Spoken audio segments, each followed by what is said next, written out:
Dans un élan de solidarité contre le VIH-Sida, les cadres et agents de la République, la société civile et les confessions religieuses se sont rassemblés par cette marche de santé et de sensibilisation organisée par le Programme national de lutte contre le sida et le ministère de la Santé et de la Population à l'occasion de la Journée mondiale de lutte contre le VIH-Sida.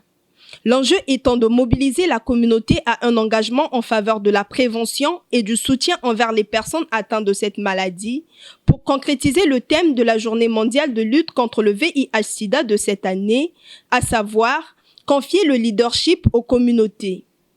Partie de l'hôpital de Talangaï, cette marche a eu pour point de chute la préfecture de Brazzaville.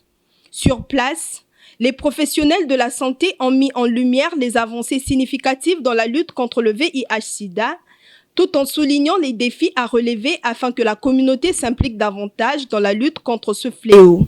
En effet, nous avons voulu sensibiliser la population pour leur dire que le VIH-Sida existe encore. Et cette marche l'a prouvé. Et partout où on est passé, la population est sortie, la population a vu, la population a lu. Et du nord au sud, nous étions là. Et je pense que c'est le début de la sensibilisation parce que nous devons continuer la sensibilisation. Nous travaillons déjà avec la communauté, mais nous voulons renforcer ces liens, aller encore plus loin, comme vous avez vu, le conseiller a dit, travailler avec les chefs de quartier, travailler avec les maires, les autorités politiques, les militaires. Donc, travailler avec tout le monde afin de vaincre ce fléau. Parce que seuls, nous ne pouvons pas. Avec tout le monde, nous pouvons vaincre. Pour sa part, le conseiller à la santé du ministre de la Santé et de la Population a exhorté la communauté à adopter des comportements sains face au VIH-Sida avant de faire savoir l'ambition du ministère de la Santé et de la Population d'accélérer le processus de planification d'ici 2024 afin de mieux lutter contre cette pandémie. Vaincre le sida commence d'abord par les attitudes, des comportements individuels. Et ça, je crois que nous le savons. Si nous avons déjà adopté des comportements sains, il faut donc les pérenniser. Si ces comportements sains ne sont pas encore adoptés, il faut donc les adopter.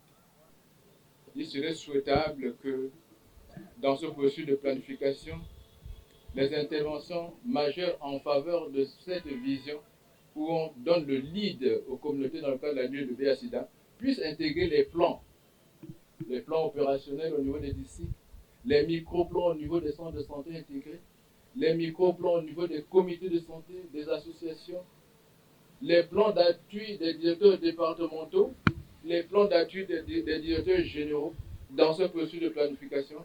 Il serait souhaitable que ces interventions puissent figurer dans le plan parce que pour 2024, nous voulons un peu accélérer le processus d'avoir des bons résultats et de discuter des résultats probants.